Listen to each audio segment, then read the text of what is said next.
Bonjour Geneviève, merci d'être avec moi aujourd'hui pour briser la glace pour la série de balados qu'on va faire aujourd'hui dans le cadre de l'événement RISE. Donc, Geneviève Bourgouin, d'abord, est-ce que tu voudrais bien te présenter? Oui, Geneviève Bourgouin, je suis leader principal croissance et virage numérique pour développement économique de l'agglomération de Longueuil. D'accord. Donc aujourd'hui, je pense que tu viens nous parler du passeport numérique. C'est quelque chose qu'on entend de plus en plus parler, surtout par les entreprises qui veulent commencer à exporter au niveau du marché européen.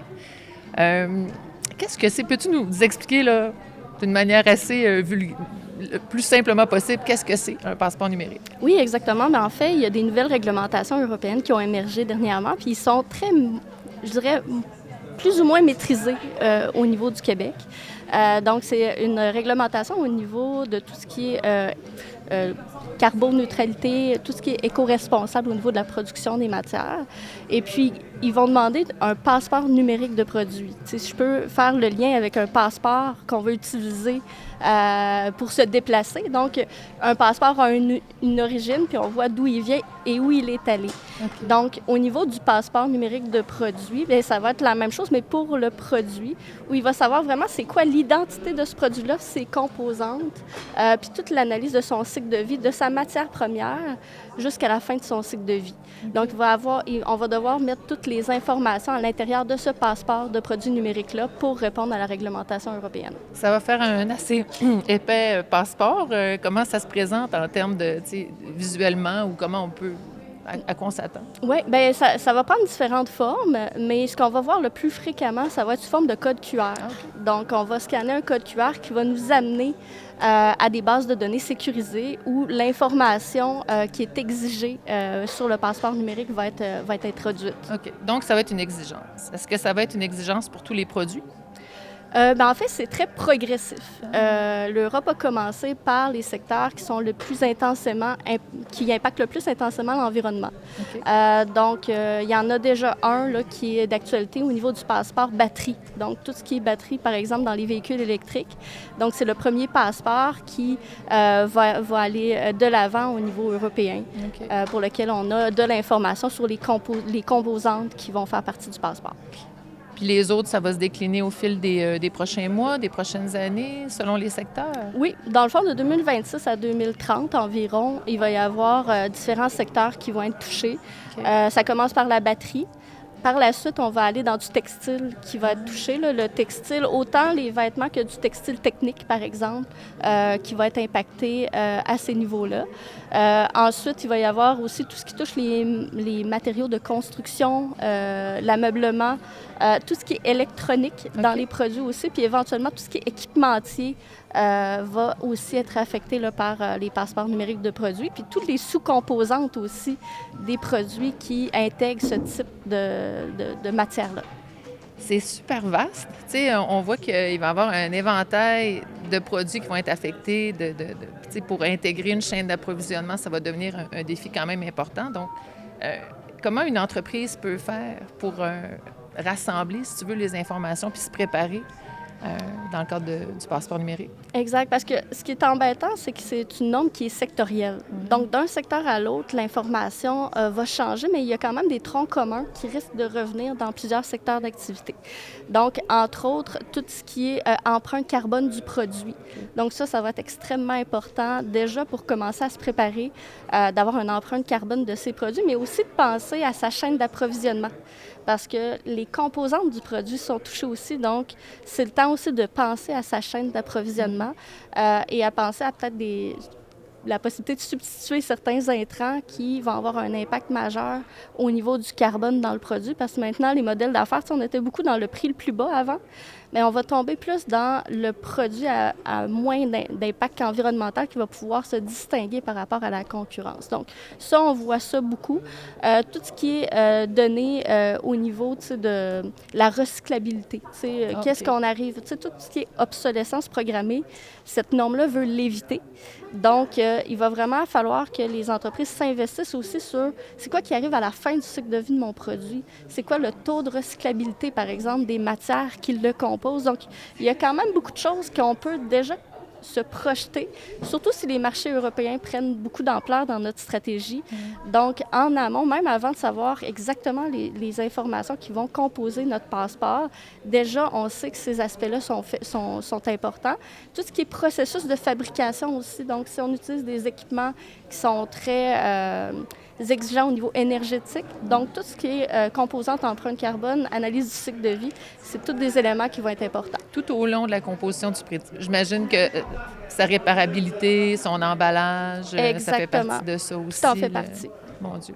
Fait que, dans le fond, le passeport, il va avoir une valeur. Tu sais, je peux avoir toutes les informations, mais finalement, mon passeport, il montre que mon produit n'est pas performant. Donc, à ce moment-là, j'imagine que ce n'est pas compétitif. Tu sais, l'idée, c'est d'avoir le passeport le plus reluisant possible, le plus beau. Bien, exact. Si on veut concurrencer d'autres entreprises, surtout au niveau Europe, où les entreprises sont très conscientes au niveau environnemental. Si on regarde en Amérique du Nord, on a peut-être moins ce niveau-là. Fait qu'il faut déjà commencer à penser vraiment au niveau de l'éco-conception du produit en amont pour pouvoir se distinguer. Surtout qu'il y a des mécanismes maintenant, tu sais, le CBAM, par exemple, au niveau du carbone qui va exiger aux entreprises de faire une déclaration carbone. Le CBAM, c'est le mécanisme d'ajustement du carbone à la frontière. Oui, okay. Désolée, j'ai tendance à dire l'acronyme en anglais. Trop professionnel. Donc ça, dans le fond, c'est déjà une exigence que certains types d'industries ont à fournir. Oui. Fait que dans le passeport numérique, cette exigence-là, on vient la cocher. Bien, ce qui est intéressant, c'est que le CBAM va exiger une déclaration, puis avec le DPP, effectivement, ça l'inclut, si on va l'inclure, donc ça va aider les entreprises là, qui vont aller de l'avant avec le passeport numérique de produits. OK. Fait que dans le fond, le passeport numérique, c'est une exigence. Tu sais, c'est quelque chose qui va être exigé, mais est-ce que c'est que ça ou tu considères que ça a aussi une valeur marketing? Bien, moi, je pense qu'il y a une valeur marketing, surtout pour ceux qui vont se préparer d'avance. Ouais. Donc, parce que il y a de la taxation qui va être reliée au carbone. Donc, plus il y a une grosse empreinte, plus ça va coûter cher. Donc, j'explique un petit peu tout à l'heure au niveau des modèles d'affaires. Mais maintenant, tu sais, ça ne sera pas juste la matière première la plus basse. Ce qui va compter, c'est aussi le produit avec l'empreinte environnementale le plus performant pour se distinguer auprès des donneurs d'ordre. Si nos PME arrivent puis ils sont très bien documentés, puis ils ont tous travaillé leur propre chaîne d'approvisionnement pour travailler sur des matières premières qui vont avoir le moins d'impact possible. Ça peut devenir un argument de vente. Puis au Québec, on a accès à de l'énergie propre aussi dans certains secteurs. On peut trouver là, une façon de bien se comparer avantageusement à des entreprises qui viennent d'autres pays qui n'ont pas des sources aussi vertes que la nôtre au niveau de l'énergie. Donc, ça nous permet de se positionner, mais il faut se préparer à l'avance. Donc, j'aimerais savoir, tu sais, par où on commence? Si on sait qu'on va avoir à le fournir dans les prochains mois, les prochaines années, il doit y avoir, tu sais, à qui on s'adresse pour avoir de l'aide puis du support?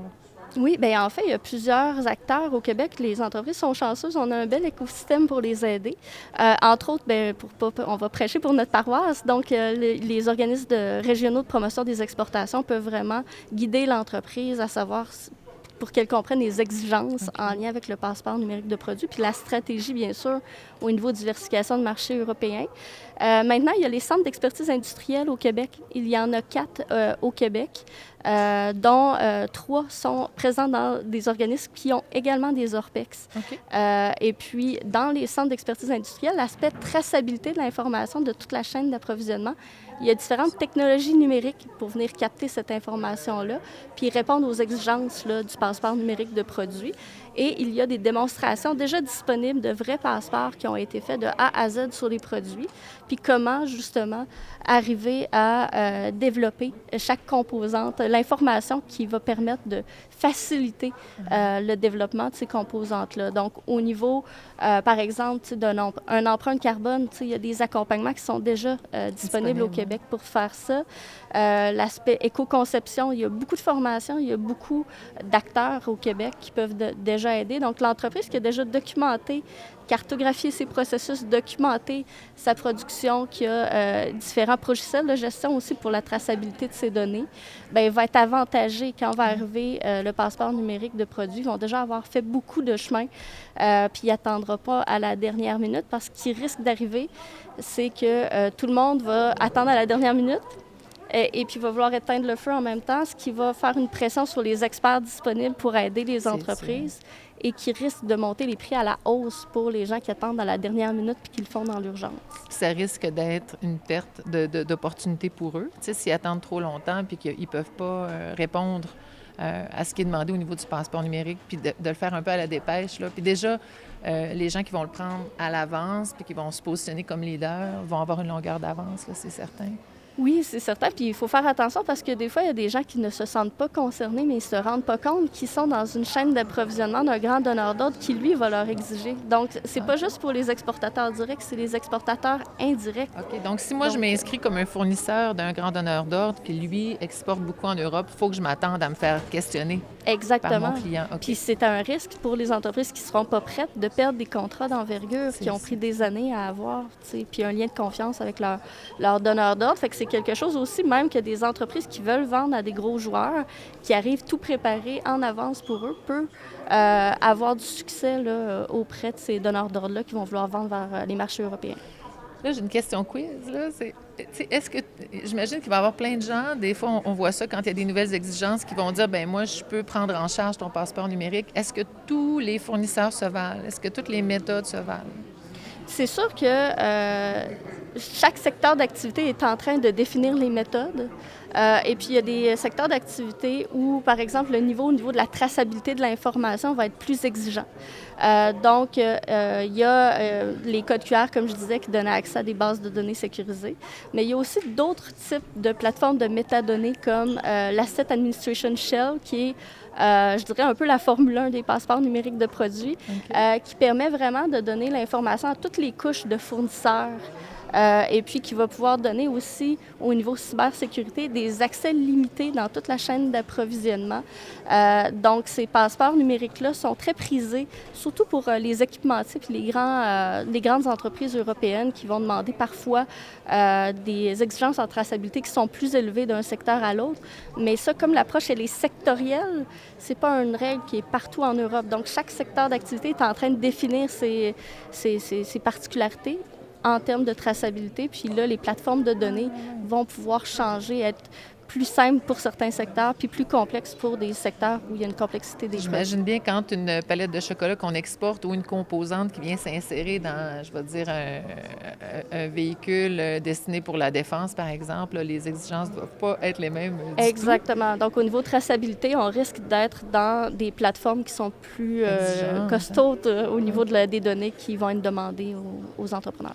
Donc, on dit, on s'adresse à un ORPEX, un CEI, puis eux vont être en mesure de nous guider à travers les différentes étapes. Exactement. Donc, il y a différentes étapes. Puis, il y a les experts en développement durable aussi qui peuvent donner un petit coup de pouce au niveau des bilans carbone. Ça, c'est accessible. Puis, il y a même plusieurs programmes d'aide financière qui sont disponibles. Okay. Il faut faire attention. Pour l'instant, ce n'est pas régi au Canada, donc l'aide financière est disponible.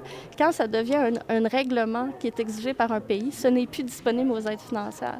Okay. Donc, il y a vraiment un avantage à commencer puis à prendre la balle au bon puis dire exactement. Je le prends à bras-le-corps. Oui, c'est vaste, c'est un gros chantier. Là. C'est quelque chose qui va se faire, qui va demander beaucoup d'efforts, j'imagine. J'imagine que ça prend quelqu'un à l'interne qui va suivre ça puis qui va mettre les choses en place. C'est l'idéal. Tout à fait. Puis, tu sais, les gens, je pense que tout l'aspect durable va prendre de plus en plus de place pour ceux qui veulent vendre en Europe.